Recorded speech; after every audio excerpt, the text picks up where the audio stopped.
I used to see these elderly people sitting at the table having coffee or a glass of wine with a distant look on their face.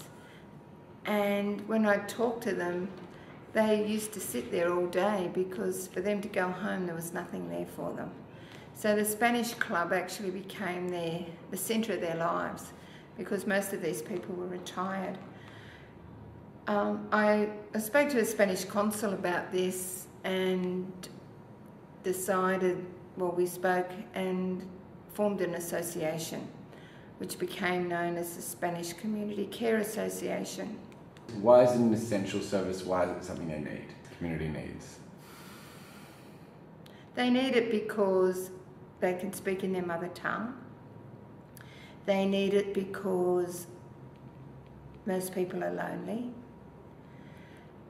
Not necessarily because they're in a social, economic situation, because you can be very wealthy and still be lonely. So it's the loneliness and the common ground that they can come together and we can have a feed and chat, and it's just commonality that they need to be together. And Spanish-speaking people are very social people and they like to interact with each other.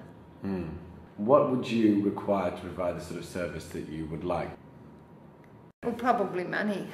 It all boils down to money. If we, I'd like to take the needy people, the ones who are really housebound, I'd like to take them out once a month for a nice meal somewhere to a Spanish-speaking restaurant where we could collect them at their homes and then take them back.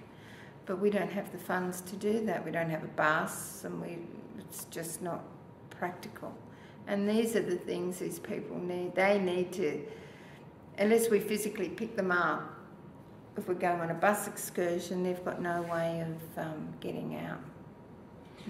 So I guess it boils down to money. These people now are really quite elderly, and they're people who came to Australia out of necessity. I don't think they came for an adventure, like young people go travelling today for the adventure. These people came out of necessity.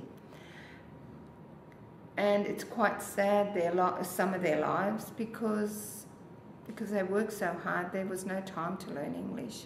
So in an ideal world, it would be great if they had a place where they could now spend the rest of their lives amongst their own community, speaking their own language, eating their own food, and just being together.